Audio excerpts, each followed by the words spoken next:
Welcome to Talk Design Podcast, the space where creativity meets conversation. I'm Adrian Ramsey, your host, and as someone deeply entrenched in the world of design, I'm thrilled to introduce you to the minds that inspire me in the hope that they will spark something special within you too.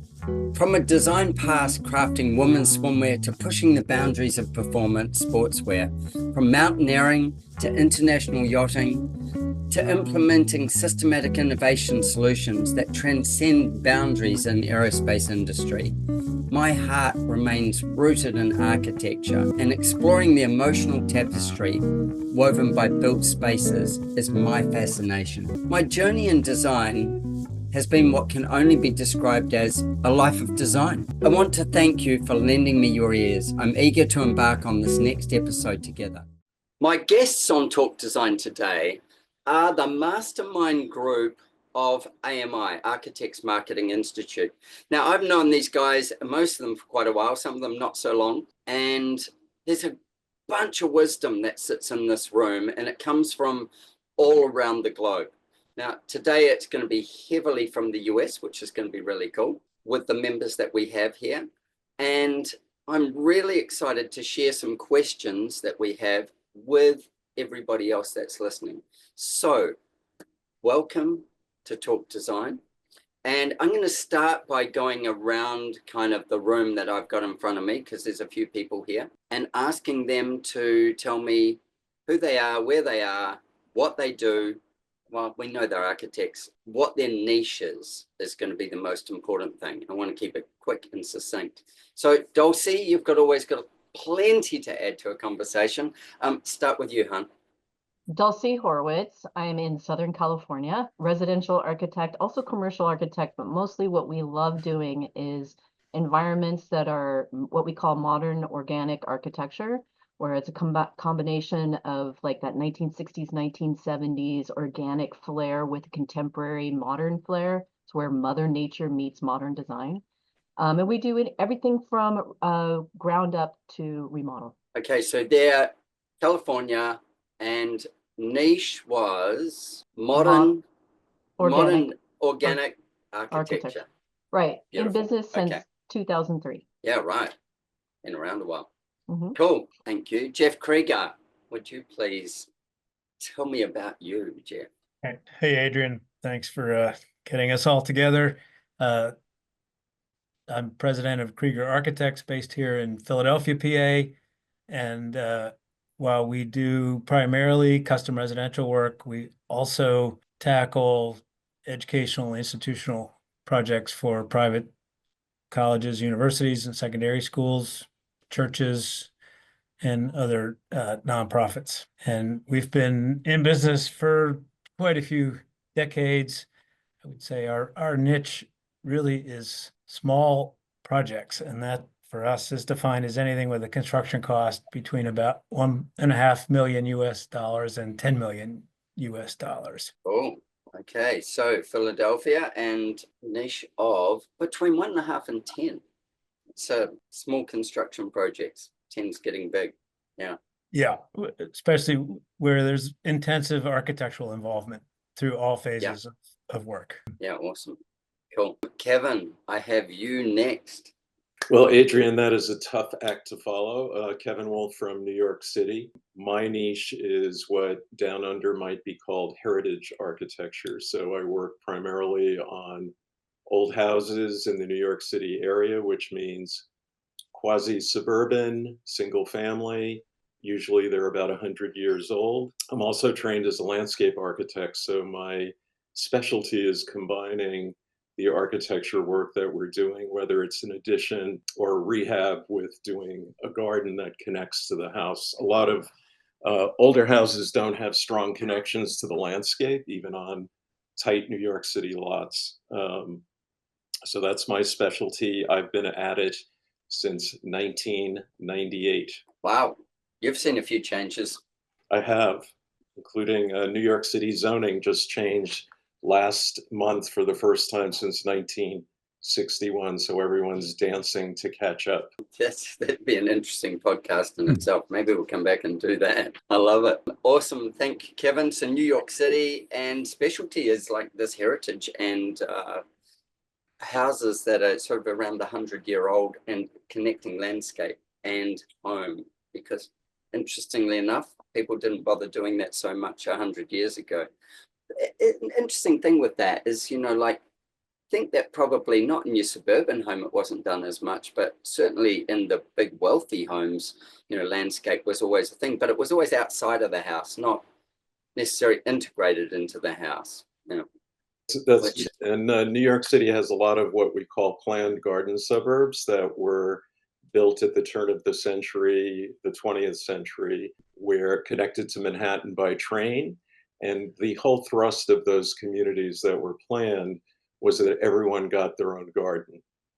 So that happened at a smaller middle class level, but you're exactly right. It's usually the very wealthy that had gardens that were integrated. It didn't happen as much in these other places. Yeah, cool. I'd love to hear more about that. Excellent. Let's go to Patricia Britzman. Patricia, Hi, how are tell me you? about you. I'm good, hon.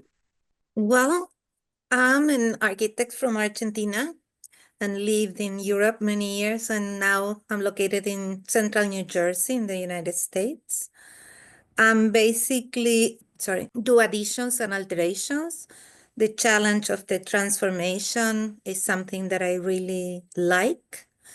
And I also been doing some interior design for early childhood education buildings, which means from babies to 5 years old.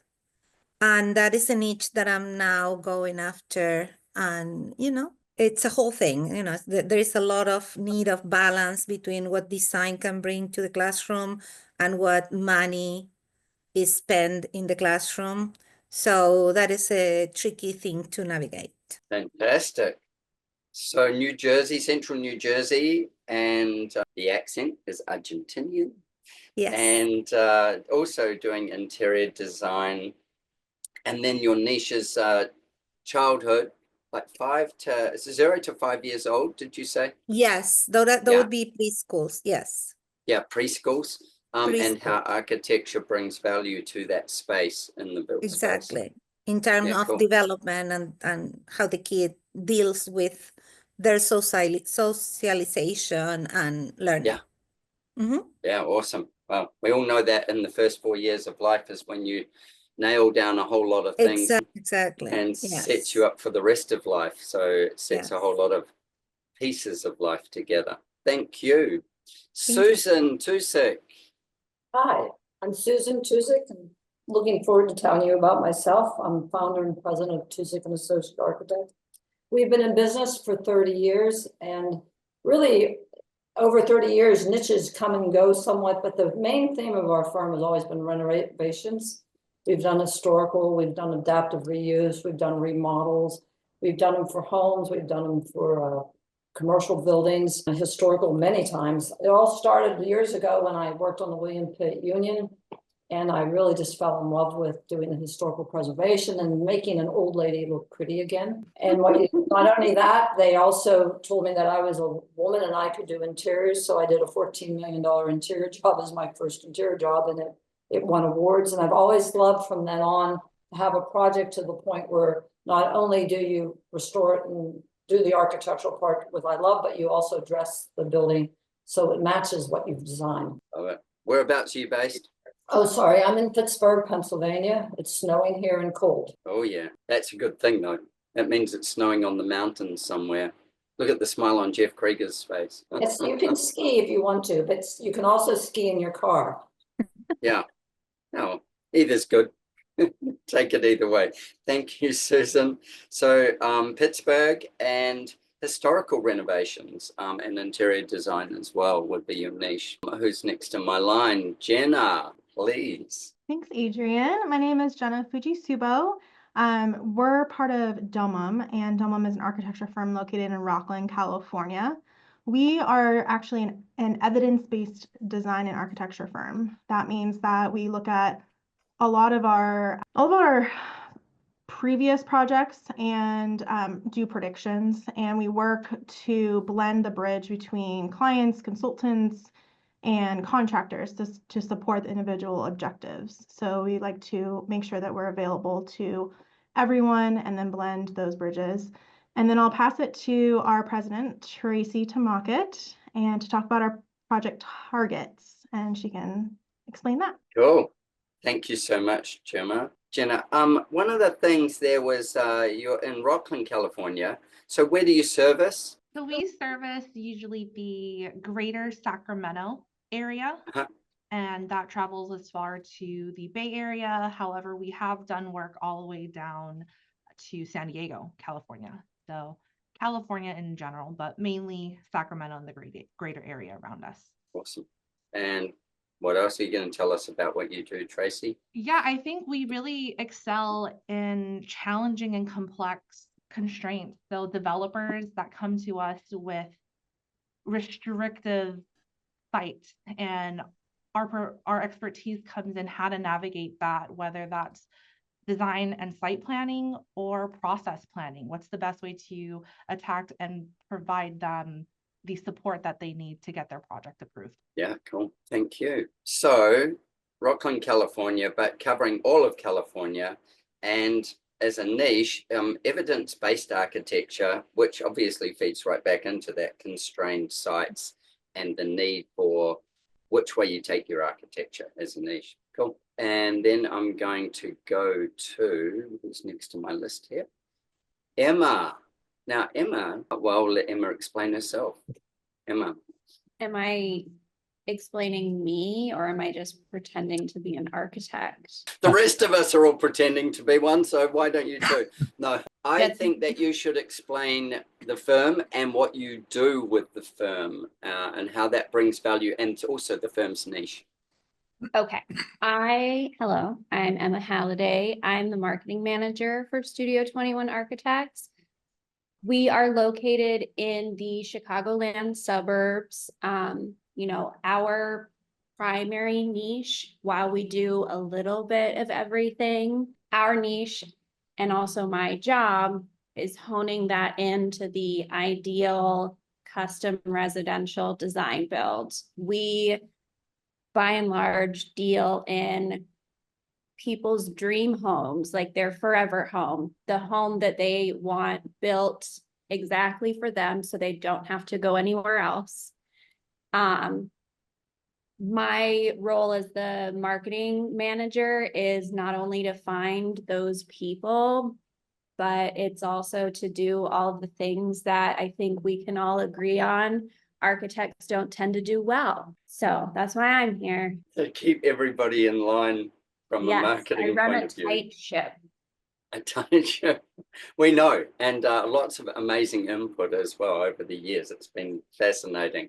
It's always extra fascinating because by far you're the youngest person that's ever in this room, and you bring such a different perspective to what we understand and how you see the world versus how the rest of us may see the world. And I'm speaking from being one of the older people in the room. So thank you. So Chicago, Studio 21, and the niche is Dream Forever legacy style homes that people are spending the rest of their days in with their families. Then I am going to go to Colin Healy. Hi, I'm Colin Healy.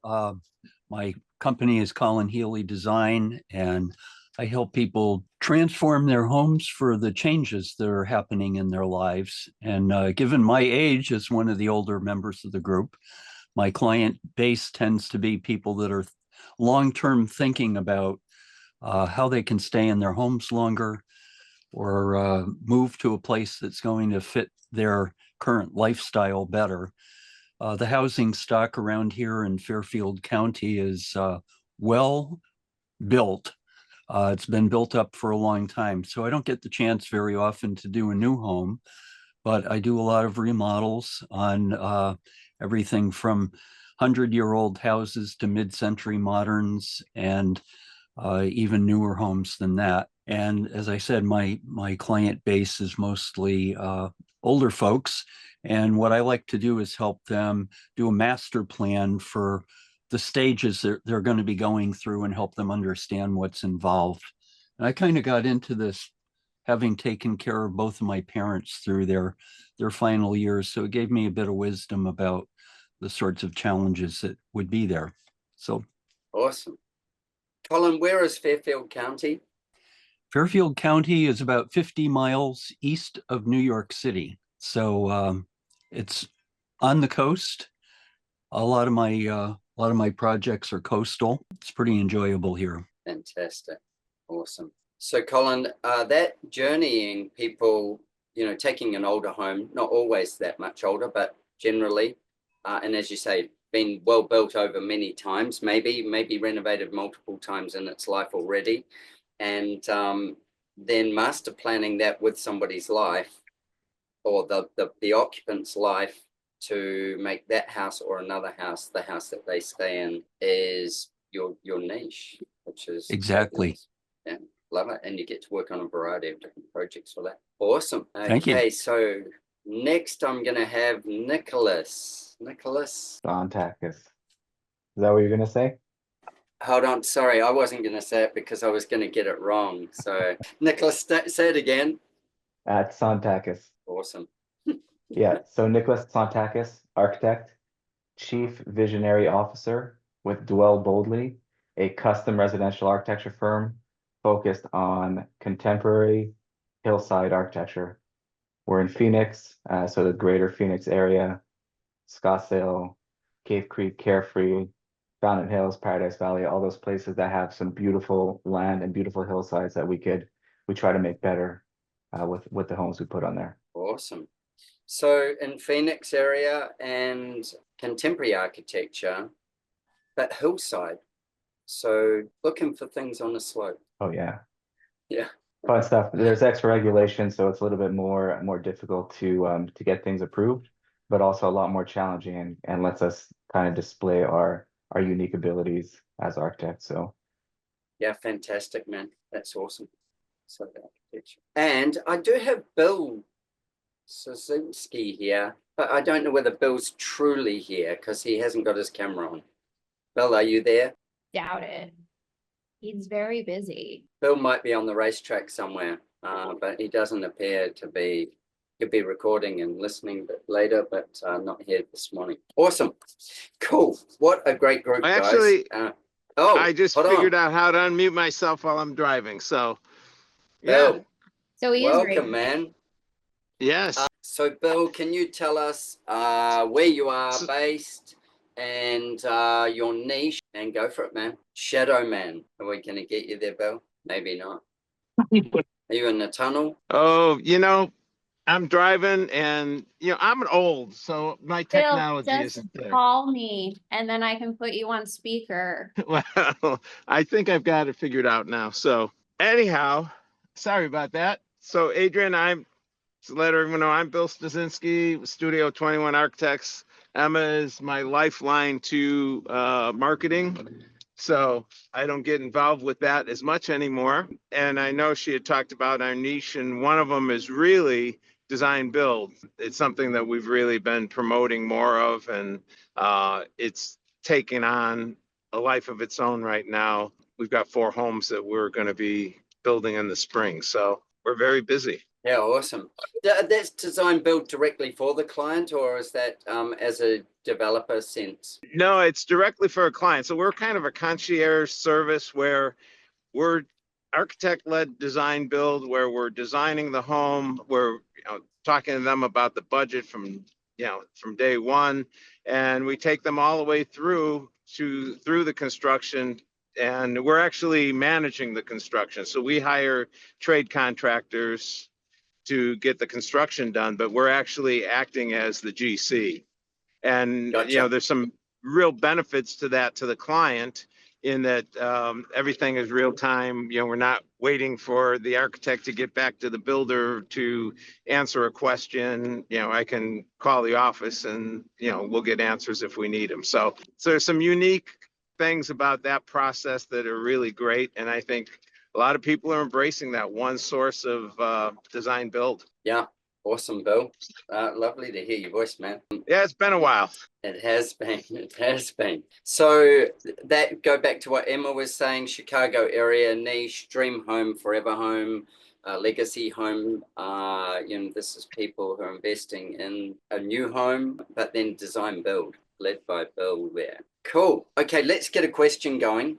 Thank you all so much for that. I should introduce, I don't know whether most people know me, but for all of you in the group, I'm Adrian. I have Adrian Ramsey Design House.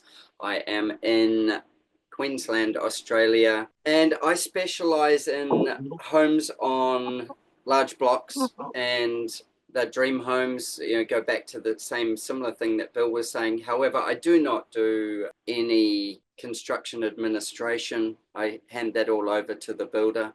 And so we do a lot of conceptual design. And then I have clients also in New Zealand, England, and around the world with just different jobs that I end up with. So that's me. Then let's get back to a question. As I said, I would love to start out with, and somebody can put their hand up for this, but with what value does an architect bring to a project? And I want to take that with in a monetary sense. So you spend fees having an architect. When that home is either sold or revalued, or what would be the monetary value that having an architect do the job be? And then we'll also attack the same question with how it makes the livability versus if somebody just designs it themselves or has a builder design it. What's the go? So who wants to kick that off? Put your hand up. Susan, please. I can tell you a story about return on investment. I had a friend who was a landscape architect who asked me to design his house, and he designed his house. We worked with him. It was over a few years that he was doing things. He invested approximately, he bought the house for $178,000. During the time he lived there, he invested about $350,000 plus his mortgage payments. When he went and sold his house after living there and all expenses looked at, he made 21% profit on the price that he sold it for. It sold over $700,000, and he invested $138,000 and $350,000, and he lived in there for 10 years. So he was absolutely happy because he got a 21% return on his investment. We have another. Yeah, fantastic. I also have another client who was an accountant, and this house won a national award, but it was for accessibility and adaptability, and he invested $250,000 in his wee little tiny home, and it was appraised at $640,000 when we were done. So he said it was the best investment he ever made. So if you get good design, you also get return on your investment. So that uplift was driven by architecture, not the marketplace, driven directly by the architecture that was used in the project.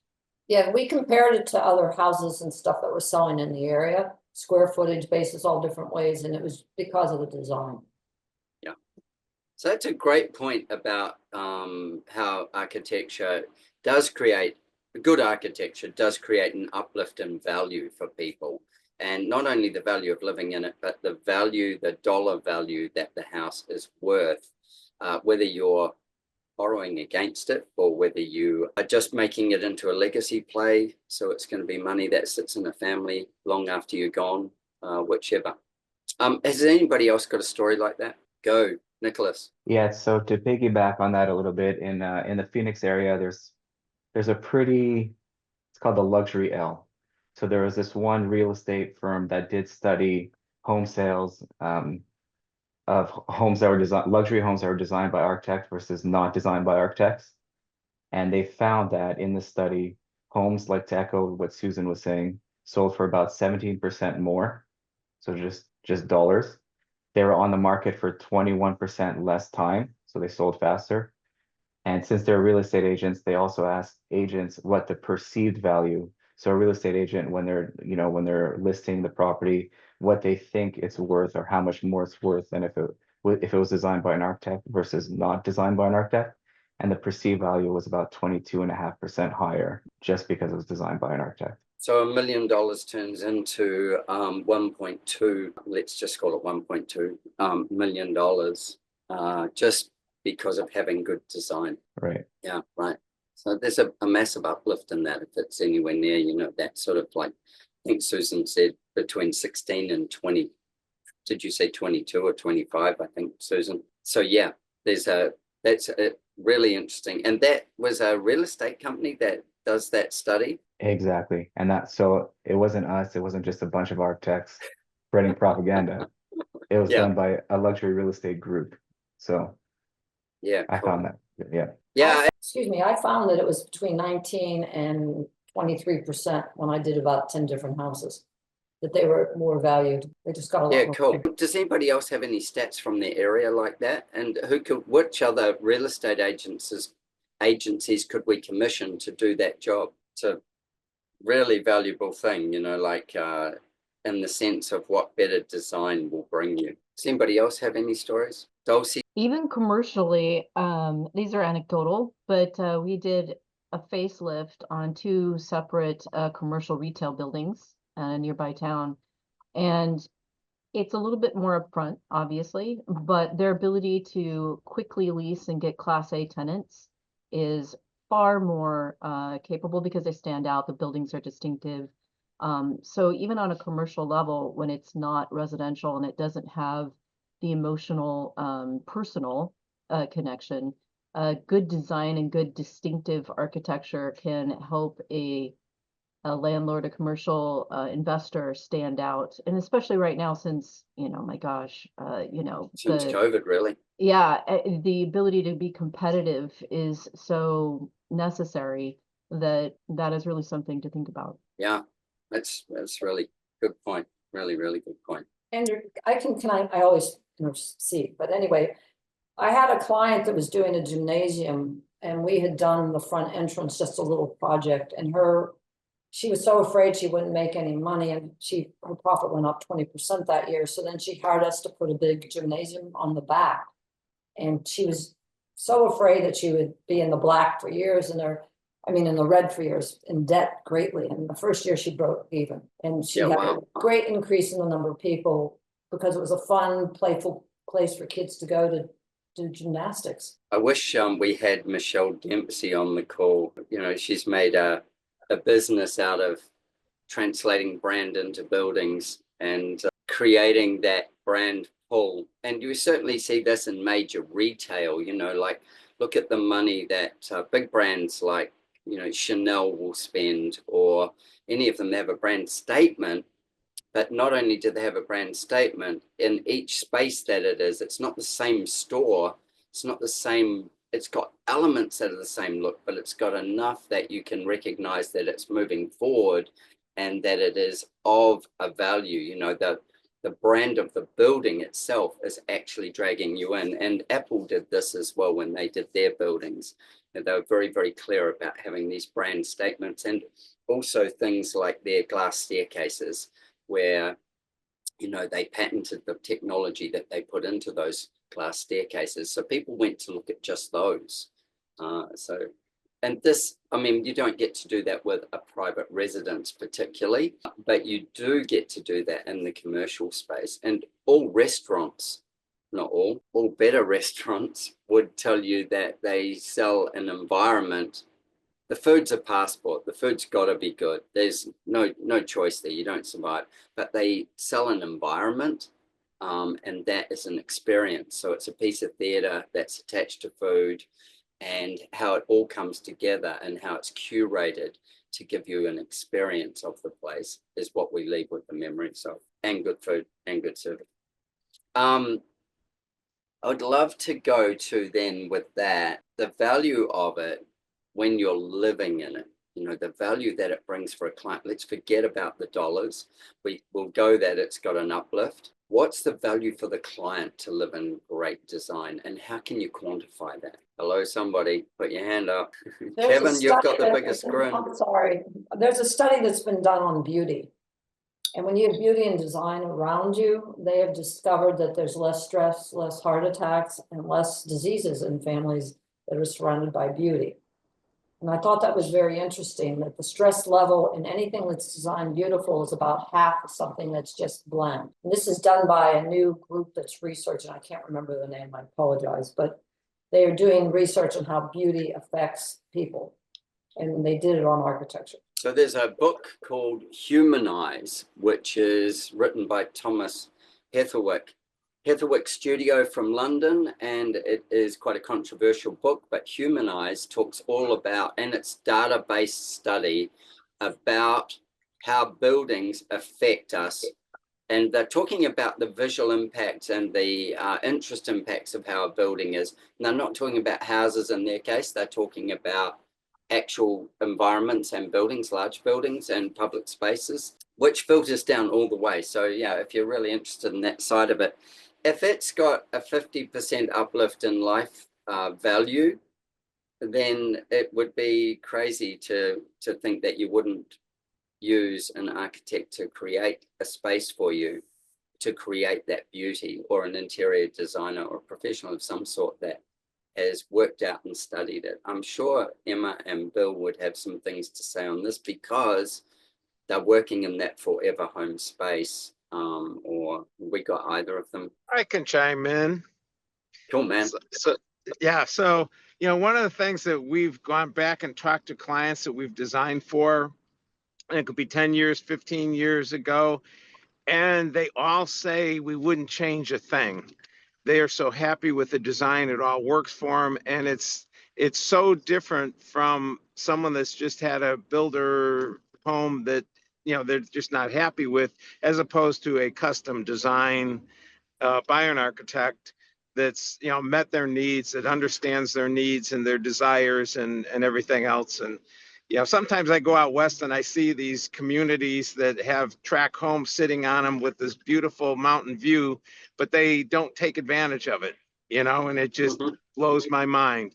And in Chicago, we don't have the mountains, but good design still translates into having an environment internally and even connecting to the outside for parts of our season where people can really enjoy themselves. And that, I think the test of time has been all these people that we've gone back and contacted and talked to over the years, and they haven't sold their home, so they don't really have a value of how much they've gained or increased or gained monetarily, but it doesn't matter to them because they're going to be there forever. And I'm designing my own house right now.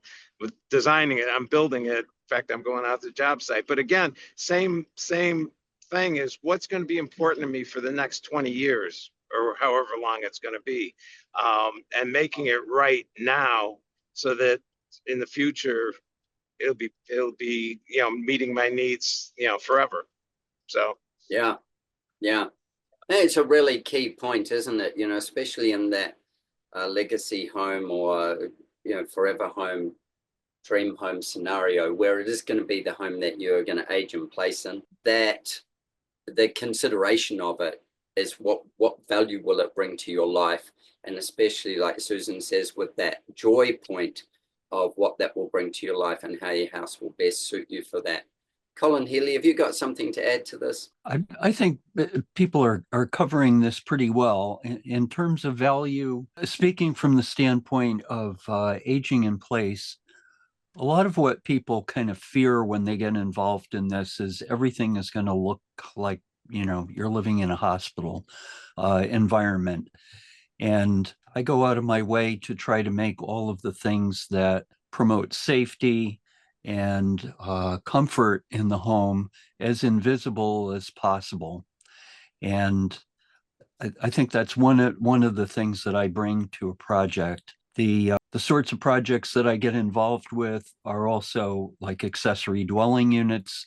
So you're helping somebody figure out how to manipulate the rules in such a way that they're allowed to build something on their property that will increase not only the financial value of their investment, but quality of life by bringing families closer together, putting generations together. And I find that pretty satisfying. Yeah, 100%.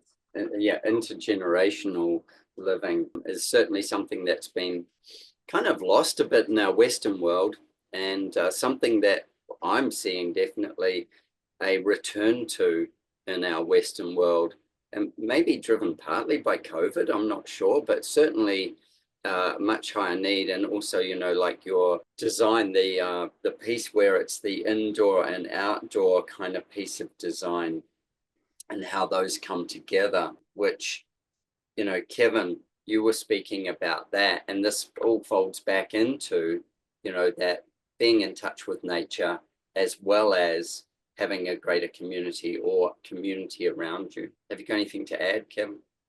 Yeah, I would just say that, you know, some of the things that have come up this afternoon, you know, they just resonate. And, you know, Colin's comments and some of the other things about designing ahead for what may be. And, you know, that's second nature now. The indoor-outdoor connection, I would say that everyone loves being outside and they love a house that connects well to the outdoors, but most people can't remotely vision what that will be when they buy a property. And I think the biggest level of success that I think all of us on the call today experience is when you finish the project, the family moves in, and somewhere down the line, they just look at you and say, "You changed my life." That's the best thing that can ever happen. And some of the things we've talked about today, I don't think you can put, it's very hard to put value on it, including the monetary value, but especially these emotional touch points that people have and the emotions that people have attached to home. You know, people talked about forever homes today. And I would say almost every single one of my residential clients tells me it's a forever home. But life doesn't always work out that way.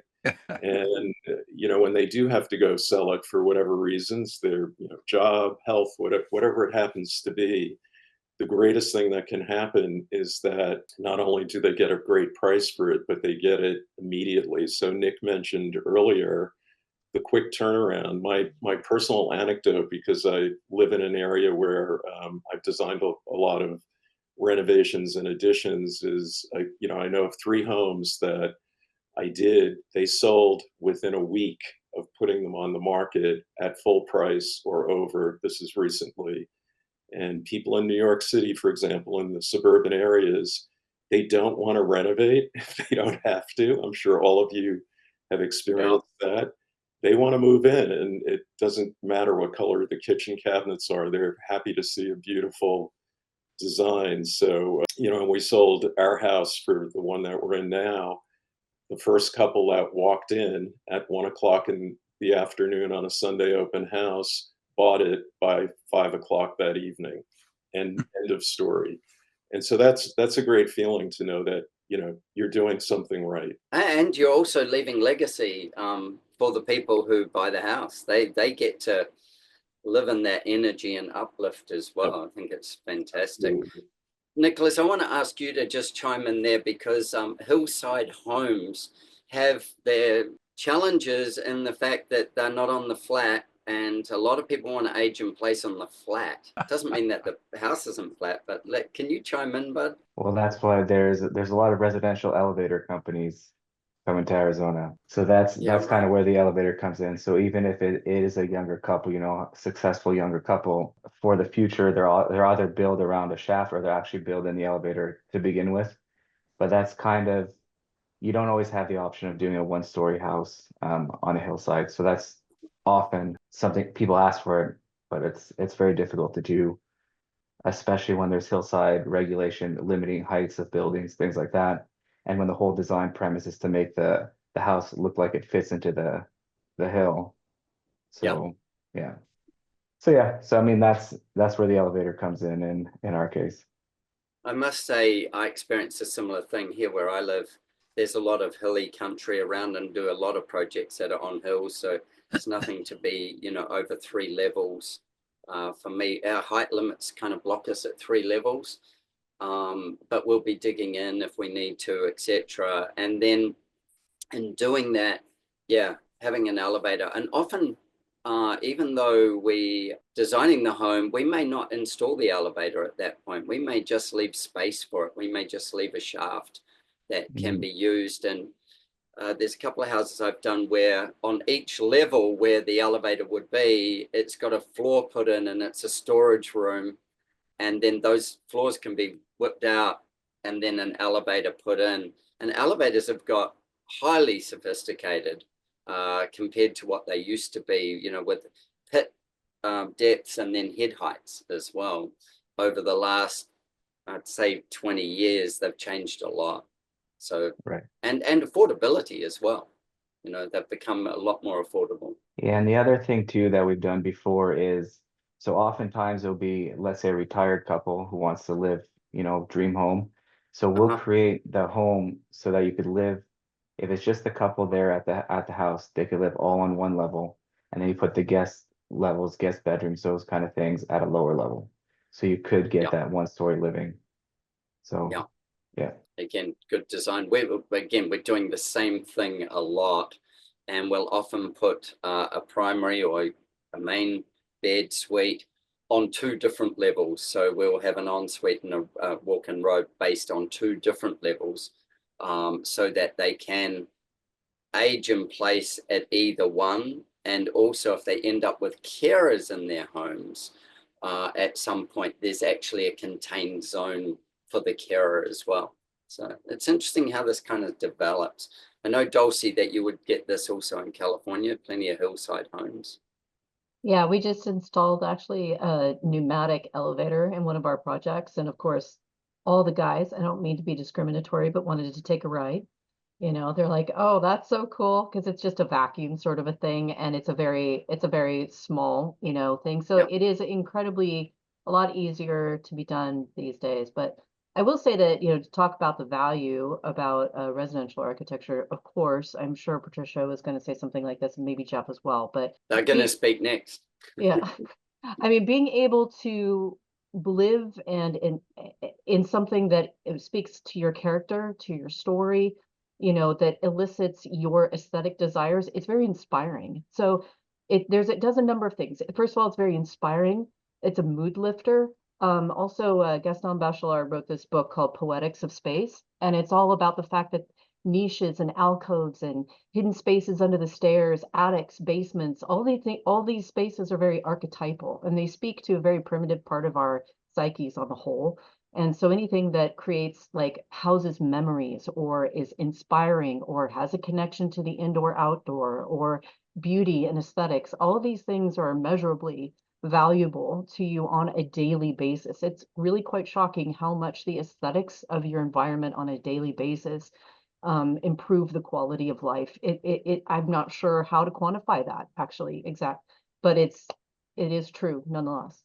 And I'm happy to be part of the industry that brings that to people. Yeah, I agree with you. And that is exactly the part that I'm trying to bring into the school environment, because it's good for everybody, and the human being looks for beauty everywhere. We are surrounded by beauty. It's a natural instinct from us to be surrounded by beauty. When women are pregnant, are nesting, so does birds and other animals, and they need to keep their environment in certain way.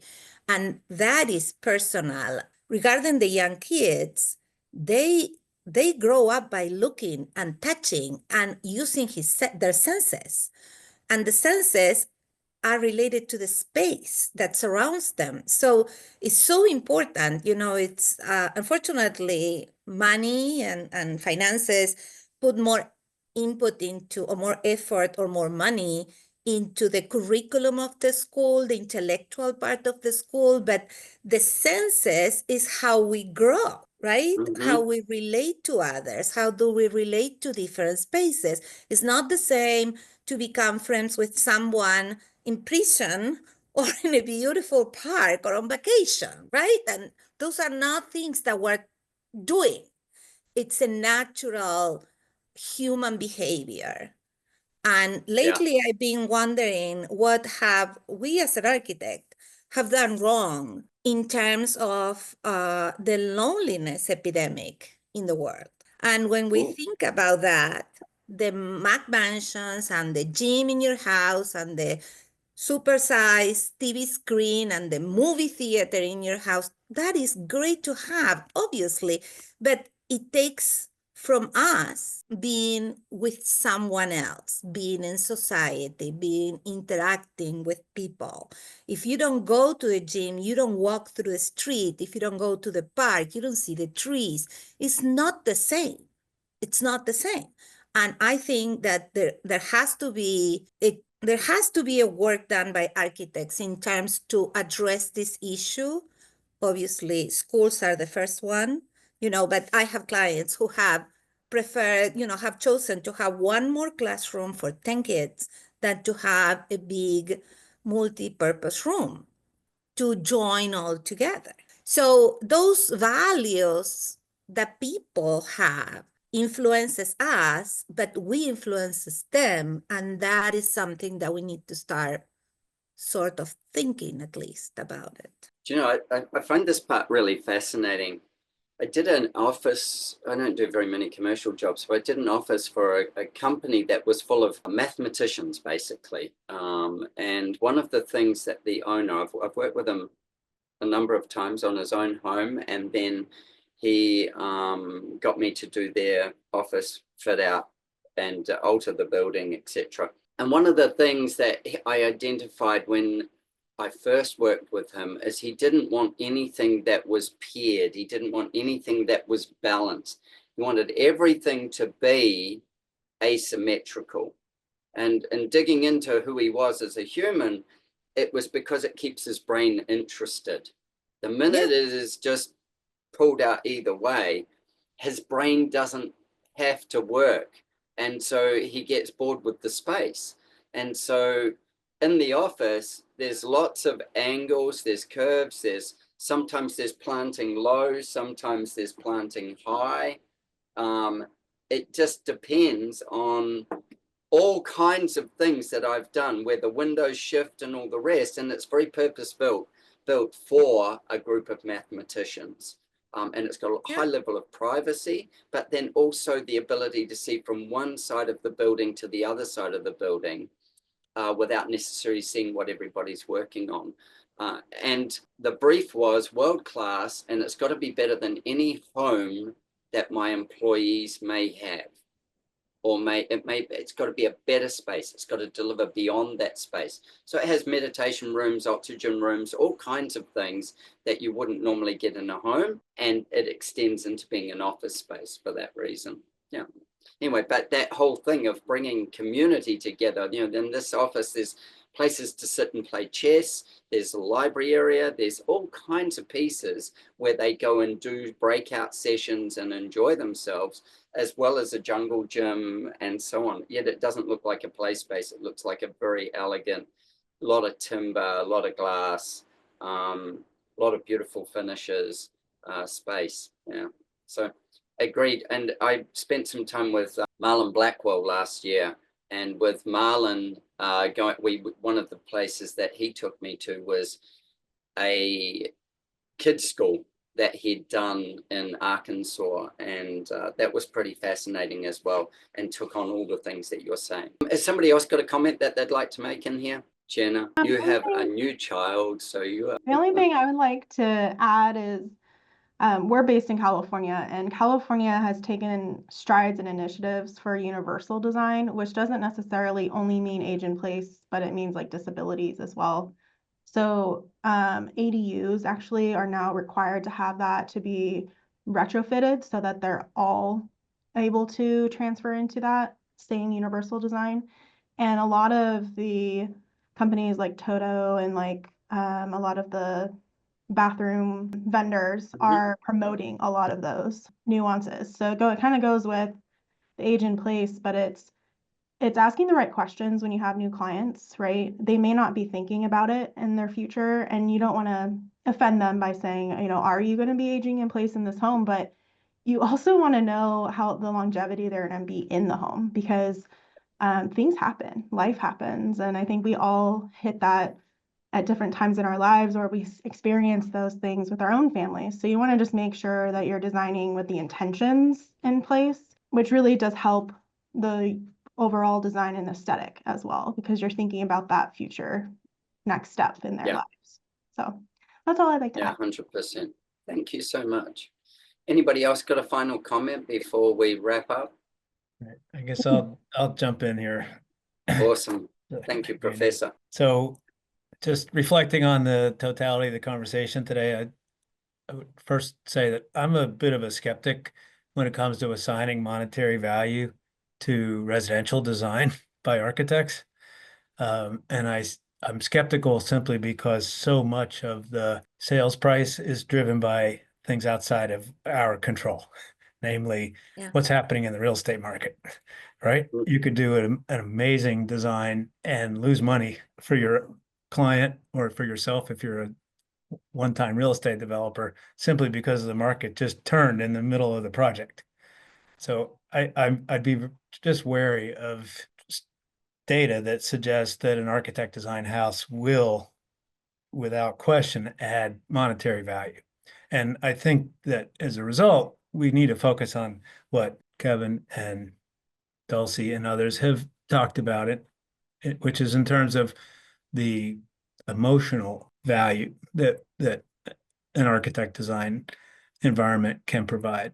That, how do you put a value on placing a bedroom so that the sun comes in early in the morning and wakes you up naturally? Or someone that, needs total darkness, you don't put the bedroom on the east side of the house. So, I mean, that's what we do for our residential clients, is we listen to their wants and needs and hopes and desires and translate that into something that speaks to the way they want to live and the way they want to interact with their friends and family members today and into the future, right? And that's a really good point that everyone's made, is that we all have the life experience to think about what it's like to age, and whether that means having kids or bringing a parent into the house.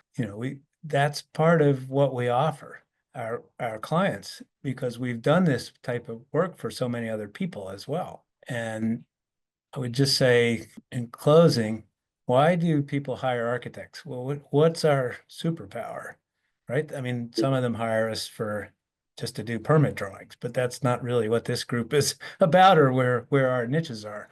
We're not hired because people have to hire an architect in most cases. It's because people want to. And I always say that our superpower is imagining what doesn't exist. And that is something that the vast majority of the general population doesn't have as a skill set. Yeah. So I think that's what we all have to keep in mind when we're pitching our services, is that we're visionaries. We think in 3 dimensions, and that's what we have to offer. That's the value we bring to any project. 100%, Jeff. One of my early podcasts was with Jeffrey Dungan from down in Alabama. And he said to me, well, you know what it's like. You look out across a field or wherever, a site, and he says the house kind of builds itself for you. You see the rooms coming together, you see the forms and the shape, and our job's to fill all these boxes with light and air. And it is this thing of having a vision and being able to translate somebody else's dreams and emotions and needs into their budget and into their vision. And that point that you also made about the dollar value, interest rates can rise by 3% and the market will change dramatically. Building costs can go up and the cost of a construction will change dramatically. If the only thing you got was a joyful environment to live in, and it cost you even a bit more than the market would return in that moment, you are in a joyful peace to live in. You're not living with frustration. You're living within an environment that is 100% about you. And the emotional piece, this is what led me to creating the emotional floor plan and working with my clients through that. Land whispering is what drove me to make how does the house best work on a site, and how do you bring those things together. There was a comment somebody made, I can't remember, about wanting to be outdoors. It might have been, I can't remember. Anyway, with it, I often ask people on my podcast what's their favorite room in the house and why, and what's the emotion it evokes. And I reckon around 30 to 50% of people tell me that it's outside of their home. So, and I'm often talking to designers, but it's outside of their home. It will be their back porch. It'll be something in their yard. It will be something that connects them with nature. And when I drag them back into the home, they will find the other piece that Dulcie spoke about with the poetics of space. They will find it will be a niche or a nook or a piece of a place that brings them back into either their own space or into community, and the community of the family, whether that be around a kitchen or it might be their own space, like a retreat, a space to be alone, you know. And I think it was you, Kevin, that said about that connection with nature and how it wasn't really heavily thought of. And now we, you know, have biophilic design as well, where we're bringing nature indoors, where we're combining them both and blending those spaces. And this isn't new. It's just that it's labeled and it's something that people are becoming aware of. So, yeah, absolutely fascinating conversation, guys. And I think the aging in place, and then going back to Patricia with actually how you start that journey with the education community and everything else is another point. You know, I have a client who, or clients, they're a couple, they live on a farm, and I was going through all their pieces, and they leave that, she leaves that space every day and leaves it and drives into a little town. And I said, why do you do that? And she said, well, and she's not super extroverted or anything else. She'd be an introvert if you looked at who she is. She said, I just go for coffee. And I go, but you can make coffee here. She goes, yeah, I know, we've got a fancy coffee machine.